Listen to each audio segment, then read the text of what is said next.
What's going on, guys? White Fox 1225 here with another ESO Saturday.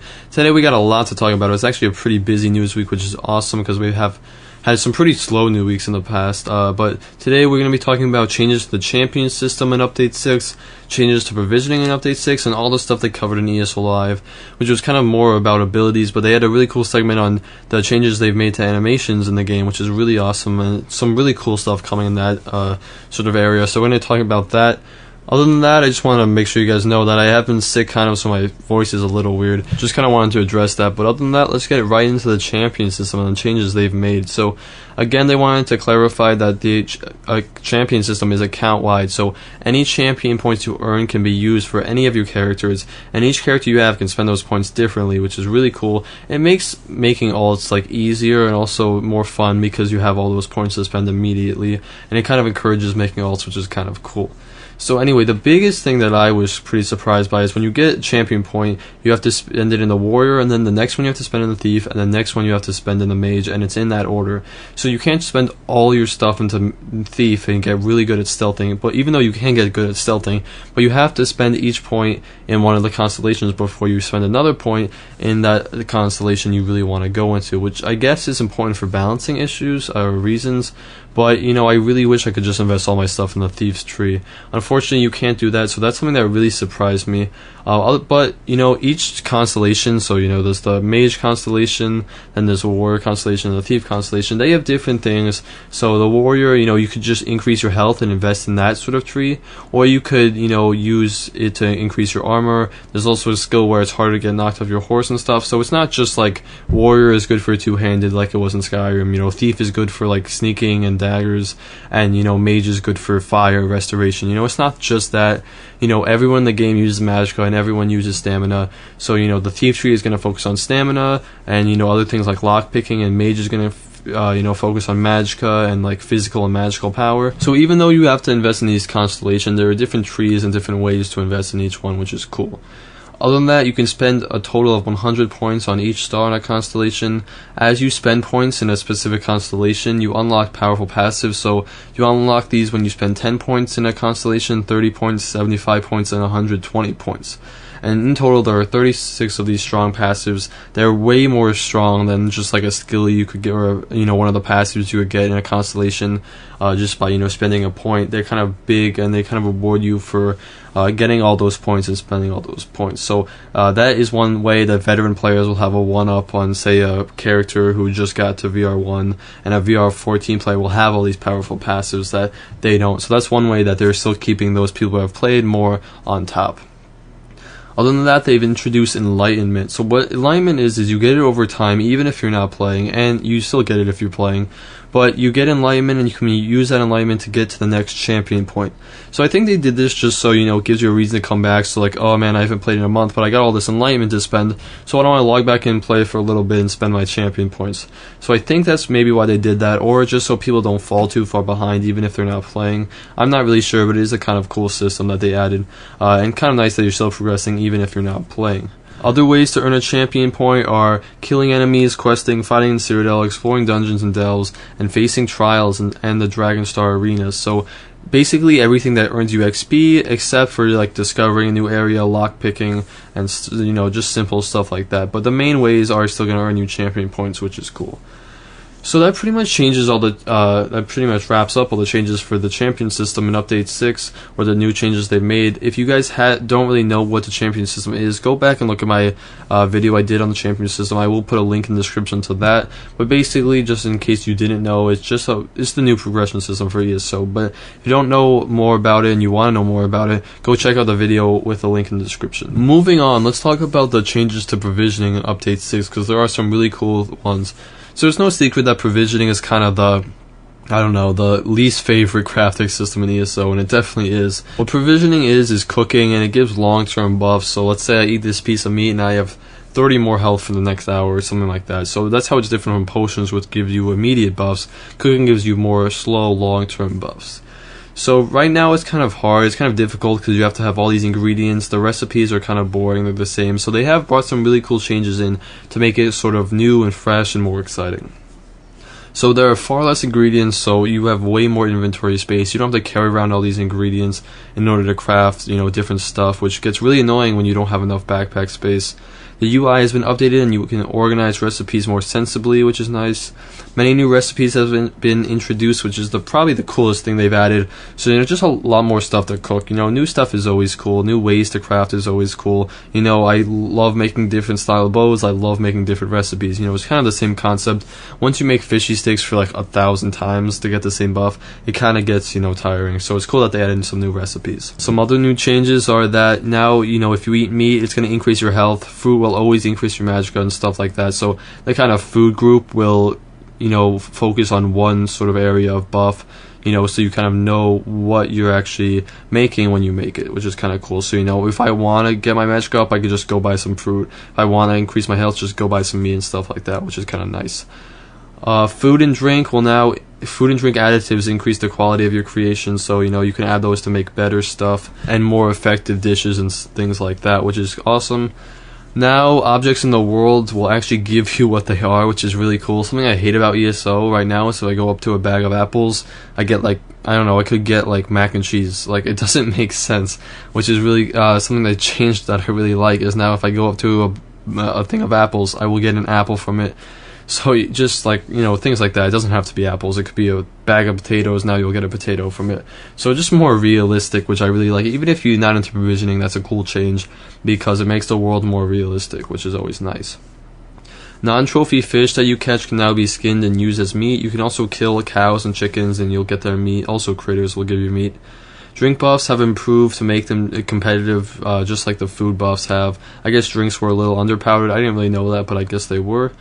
And also now grocers, chefs, and brewers will sell non-rare ingredients. That was a pretty big change because that's the only crafting profession where you can actually buy your ingredients. For clothing, you have to go out and get the flowers. For woodworking, you have to go grab the wood. For blacksmithing, you have to go get the ore. Now you can actually buy provisioning stuff from your your vendor or whatever. So that makes it really kind of more powerful than the others. Like I said, they're trying to buff it and make it more fun to get into. Also, now your heirling, if you have that skill, will bring you even more ingredients than before. So just a nice little change. So that pretty much wraps up all the changes to provisioning. I think it's really cool that they're trying to make provisioning more effective, and they're trying to really just balance the game. It's nice when they do that. I might try out provisioning. I never did before because I always saw it as kind of an not underrated, but an underwhelming sort of thing to invest your time in and your skills, and I saw it kind of as a waste. So I focused on clothing and woodworking. But, I might give it a shot. I can always respec if I don't. But some definitely cool changes that's going to make it more effective. So, nice job, Sauce, in that. And let's talk about ESO Live, which is probably going to be the meat of the video. First, we got lots of news about different abilities. So, I'm just going to hop into that and then talk about the rest later. So, Sorks, first off, they're trying to make Sorks more effective. I guess some people were complaining they got nerfed a little too hard last time. So they're going to reduce the cast time for crystal shards, increase the damage of Daedra Curse, and pets now inherit their owner's critical strike rating. So if you have a really good one, your pet's just going to have a higher crit damage, which is going to make the pet more effective, which is going to make you more effective, which is awesome. You can block magical AoEs now, which is a pretty big deal, but that is one thing you can do. They're looking at revamping the racial passives and making different ones more effective. Some of them are kind of better than others. I know I play as a Nord, and you can resist some frost and stuff like that. You actually can increase your max health too, which is really nice.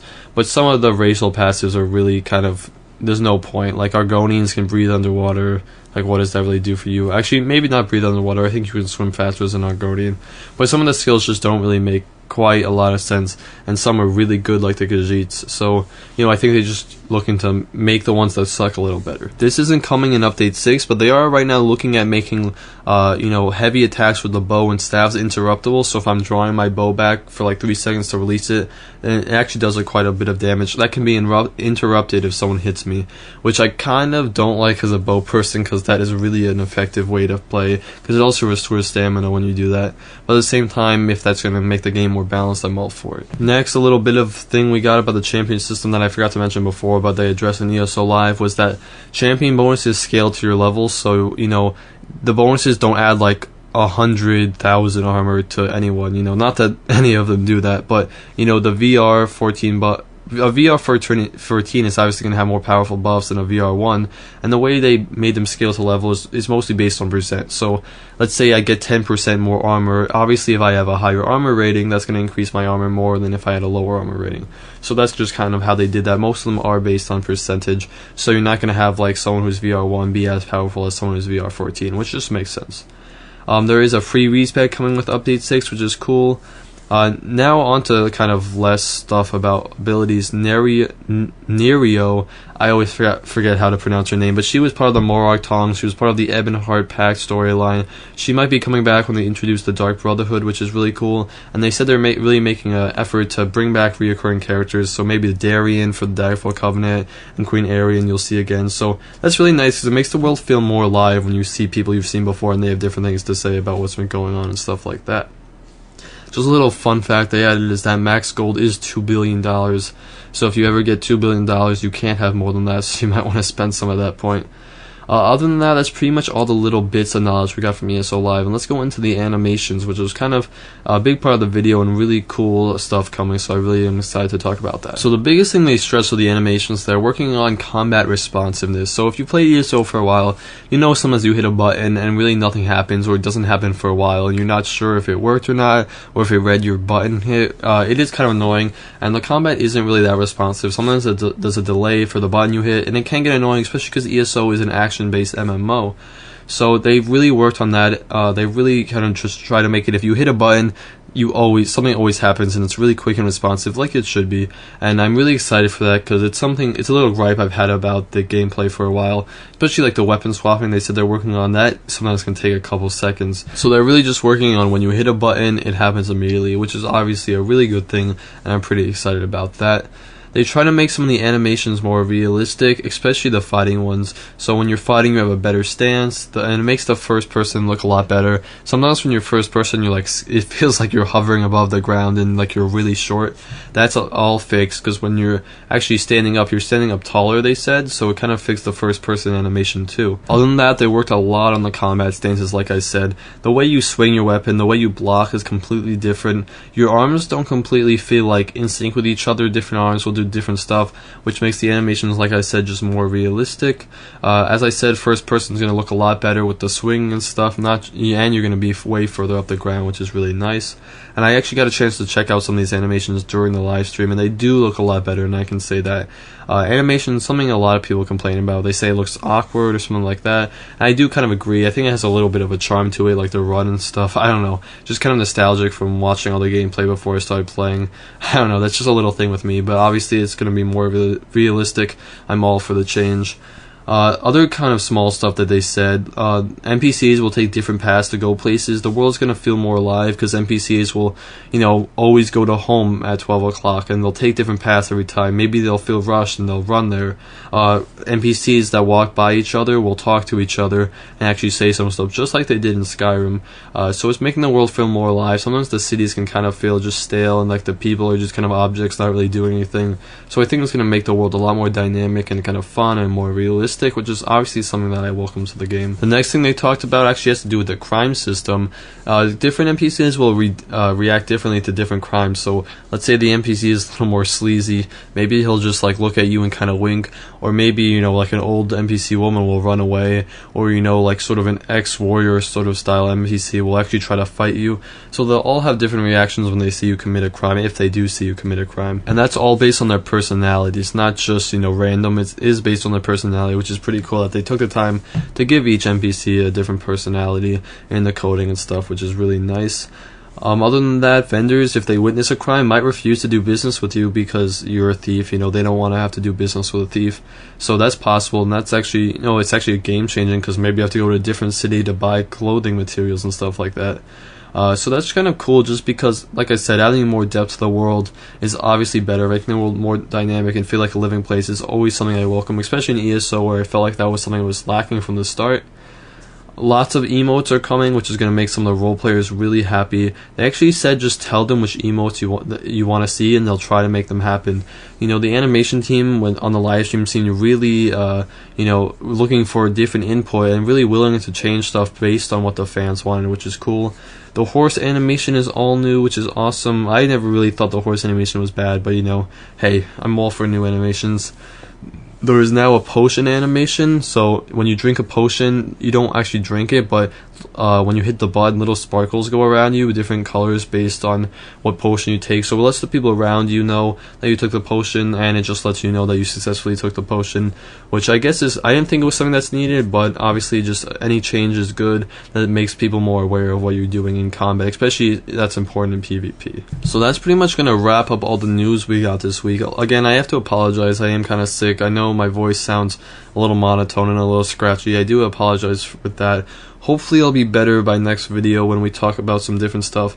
Next video I want to do a PvP guide. I actually want to have some gameplay, hopefully. I'm actually reusing old gameplay if you guys have noticed, because Fraps is just not working with ESO, so I'm looking into buying a new one. I tried AMD's, it was lagging too. I don't know if it's the game or if it's the recording software. I don't know. I'm going to have to buy one that works. But I am going to do a PvP guide. Not that I'm a really amazing PvPer. I do enjoy PvP, and I am pretty good at PvP. But I kind of want to do just a guide for beginners and people who more play solo or PvE and try and get into PvP. I'm going to do a guide on that. Other than that, when PTS actually comes, I'm going to be playing that and posting some videos and giving you guys my opinions on the justice system and stuff like that. One thing I did want to mention is we're really close to 500 subs. We're at 460, which is kind of like when I started, I think maybe it was like almost 2 years ago now, which is really crazy. I thought, what would be a crazy number of subs that I could get ever, and I thought 500 was like, I don't know, something amazing. Something like halfway to 1,000 was really incredible. I never wanted to be a huge channel, but I always like having loyal subs, and having 500 just seems incredible, and it's crazy to me that we're 40 away. So I'm going to be doing a really big giveaway, hopefully a live stream event too. Going to be giving away some games, maybe even some White Fox 1225 merch, like t-shirts I kind of want to make. So hopefully just some cool stuff. I might do like an Ask Me Anything if any of you guys are interested in that. But that's just for a future video. I'm just going to make that and tell you guys all about the details. I'll also probably be giving away some ESO game time cards, more than one, for a couple of month memberships. So that's something to look forward to. Other than that, something I'm really excited about right now is I just bought a new setup for my Blue Yeti. So sometimes when I accidentally hit my desk, you get the vibration and it adds a little thud to the mic. I thought it was my voice popping, but I did get a filter and it didn't really change, and I realized it is the desk. So I'm getting a suspension mount that is just going to suspend it in the air, so that's not going to affect it at all. So hopefully a lot better quality. I'm really excited about that. That should be in probably by next week, hopefully by the next ESO Saturday. So stay tuned for better sounding videos, so I'm really excited about that. Anyway, thanks for watching, and I will see you in the next one, guys. Bye.